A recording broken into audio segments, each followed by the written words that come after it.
What's up guys, welcome back to the channel and welcome to episode 14 of Let's Talk Wrestling. Today I am going to be talking about WWE's acquisition of AAA, the Mexican Lucha Libre company, one of the leading Mexican promotions, and basically their global expansion.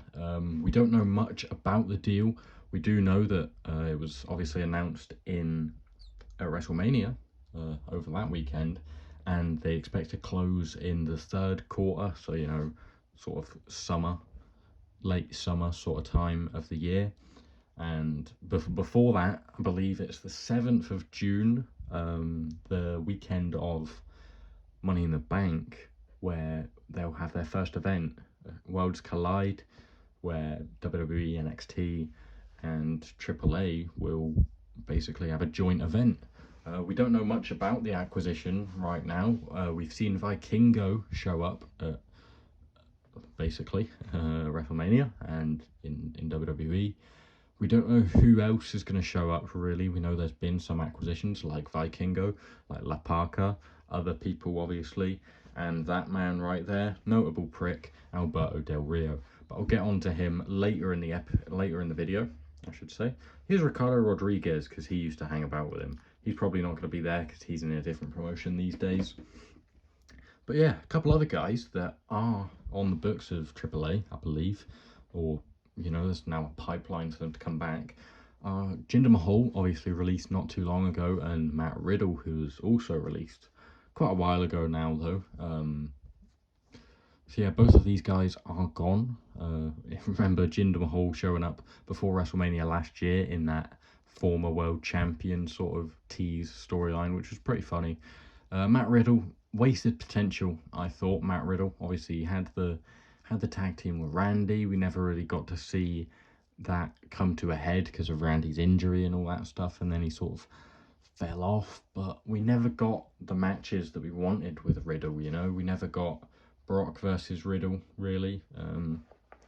There was that rumor about him supposed to win the Royal Rumble, and that like Lesnar went into business for himself and just threw him out. Probably bullshit. Riddle smokes a lot of weed. He probably just got mixed up or forgot something or made something up. But yeah, I don't see either of these guys coming back really.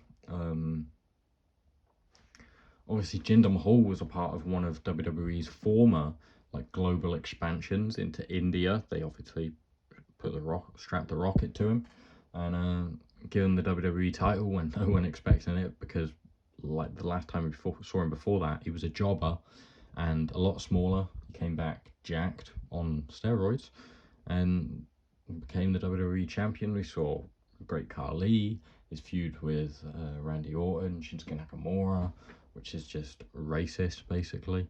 And then he finally dropped it to AJ Styles, right?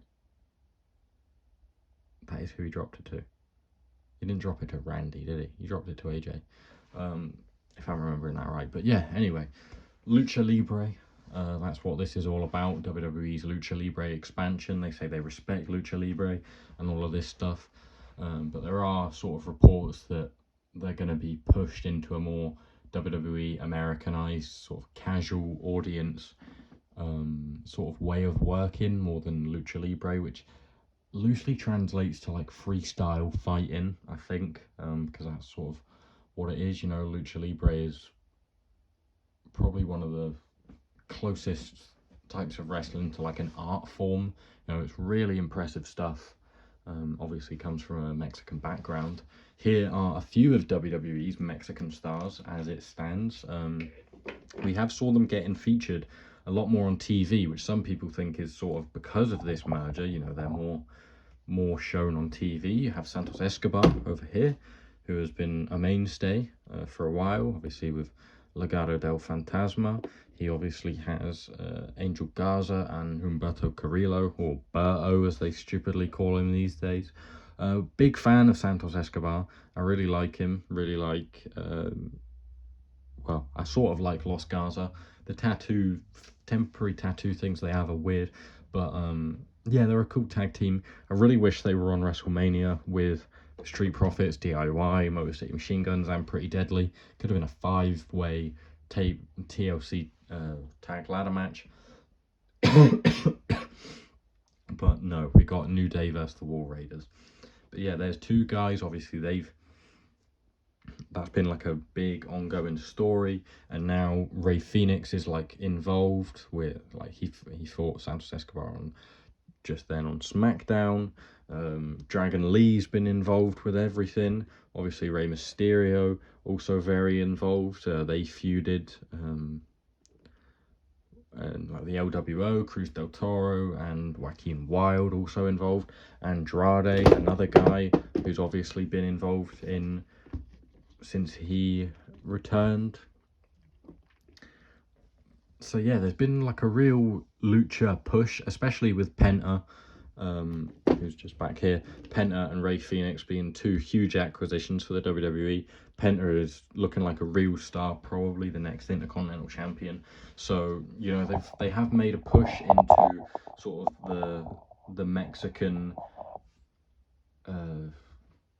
what would you say, Mexican market.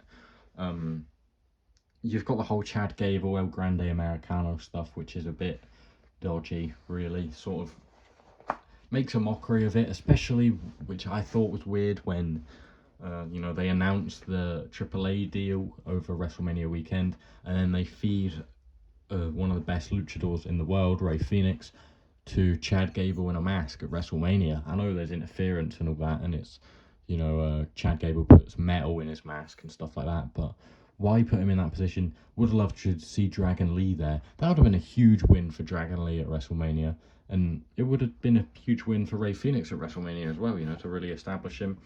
I don't think WWE have dealt great with their lucha stars, their Mexican stars. Dragon Lee sort of faded into obscurity when he was like one of the hottest guys in the company. He was the Speed champion. Chad Gable, or El Grande Americano, is now the Speed champion, I think, which makes me sad as well, because I'm a big Chad Gable guy, and now he's just doing like comedy stuff, which is just not even very funny. But yeah, there's like the majority of WWE's Mexican stars. Hopefully we'll see more from them, and they won't just be like shipped off to AAA and do stuff like that. Obviously they would do very well out there. You know, Vikingo's probably going to come in and be a big star. La Parka, who Penta pays homage to in his walk, not Scott Hall or Razor Ramon, as some people think. But yeah, hopefully we continue to see like them being pushed further. Penta and Phoenix, there's no doubt about that. Rey Mysterio, when he comes back, he's obviously always going to be a big star. But mainly I want to see Andrade and Dragon Lee being pushed. Santos Escobar as well. Hopefully more comes from that. But on to a guy that I hope the exact opposite for, Alberto Del Rio. As I said before, notable prick, kidnapper, domestic abuser. Obviously none of it was proven because a witness never showed up and the case was thrown out, which sort of translates to he or she, whoever the witness was paid off, or, you know, scared of what would happen to them if they didn't. The guy looks like a psycho in his mugshots. You know, he had like abused his partner and said if she started crying that he would take her son or her daughter, whoever it was, and just drop them off in the middle of the road. So, you know, he's a dickhead, for a few reasons, probably more than we know even. And yeah, he's got a pathway back into the WWE. We've heard reports that he's been given a new contract, or that he signed a new contract with AAA recently, meaning that, you know, he's not out of contract for a while. I don't know if we'll ever see him back in WWE. Obviously, only time will really tell. He might never show up. They might know the ramifications that having someone like that showing up. Similarly with Brock Lesnar, we don't know if he'll ever show up. There has been a few Brock Lesnar matches being like reposted or re-uploaded on YouTube. You know, a couple like days in a row, which is sort of a sign that maybe something's happening, but you don't know. Could be, could not be. But on the Alberto Del Rio side, hopefully not. I never liked him really to begin with. He felt really like shoved down your throat, like they kept trying, and his presentation, like the car and that was cool, but he was one of the worst Royal Rumble winners in that 2011 40-man Rumble as well. He won that, and he threw out Santino last, you know, and you actually thought Santino had it won for a minute and all that stuff.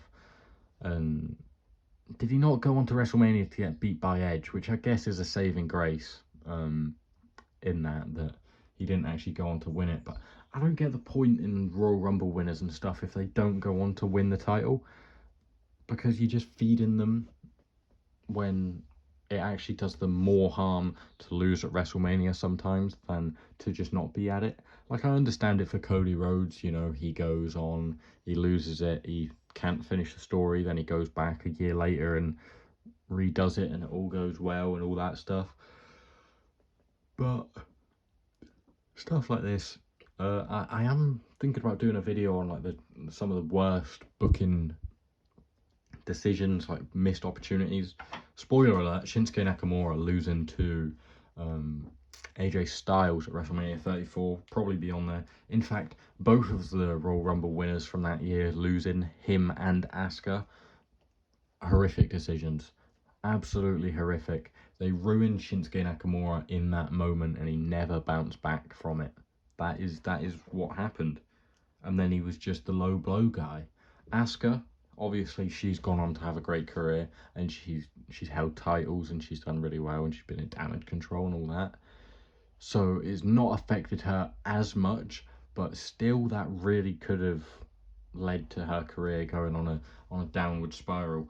Thankfully that didn't happen, but she should absolutely have beat Charlotte Flair. I remember predicting her to and being really shocked when she didn't, and quite similar to Nakamura, I just don't see why you would have both Royal Rumble winners lose. But yeah, anyway, Del Rio, one of the worst Royal Rumble winners of all time. I did not like when he won the United States title off of John Cena. He ended John Cena's Open Challenge run, by the way, if you forgot. Alberto Del Rio ended it after his matches against Sami Zayn, Kevin Owens, Cesaro, you know, all names that could have benefited and been great United States champions. It was Del Rio, who, albeit that move was sort of cool when he did the double stomp, but it's not believable when someone has to pull themselves up and like swing into it. So sometimes it looked cool, sometimes it didn't, and he was with Zeb Coulter and stuff like that. As a matter of fact, fuck off, Del Rio. I hope he doesn't come near the company again. You know, it would piss me off. I already sort of gone off WWE a little bit since WrestleMania, and I've actually went to watching NXT as well. Hopefully he doesn't show up in NXT, that'd be even worse. Imagine I start watching NXT and then he shows up. But yeah, thank you guys for watching. Let me know your thoughts down below, or any other details you might have, because there's really not much known about this at the minute. The fee hasn't been disclosed to the public, you know, it's just a private business matter, I suppose. No one knows. Like, everyone knew that WWE was $9 billion to acquire from Vince McMahon to TKO in that merger, but there's nothing about how much AAA costs. Obviously it won't be anything in the region of that, I would imagine. Well, you're definitely looking under $1 billion, I would imagine. I don't know how much it'd be, but not a ton. I would imagine they'll get more out of it than they paid for it. But yeah, I'm going to stop rambling, because at the end of the day, I don't know much about it. I will look into it a bit more, and I suppose if there are more updates and details that come out in the coming days, then I will try and do more videos on it. So yeah, thank you guys for watching. Hope you've enjoyed. If you have, please hit the like button. While you're there, you may as well subscribe as well, turn your post notifications on, and you'll be updated on every upload I make, whether it be in this series, figure flipping, Dead Man's Deliveries, or the PIC-FED coming very soon. DFW is coming soon. You might have seen my username on here. It's changed from DeadmanFigs UK to DeadmanFigs DFW, because I never liked the UK part. And, you know, DFW, get out of the way, Gaza and Santos. DFW is coming very soon. I've got a few things that have arrived for the draft, and I'm planning the draft and everything. So yeah, thank you guys for watching. See you next time. Goodbye.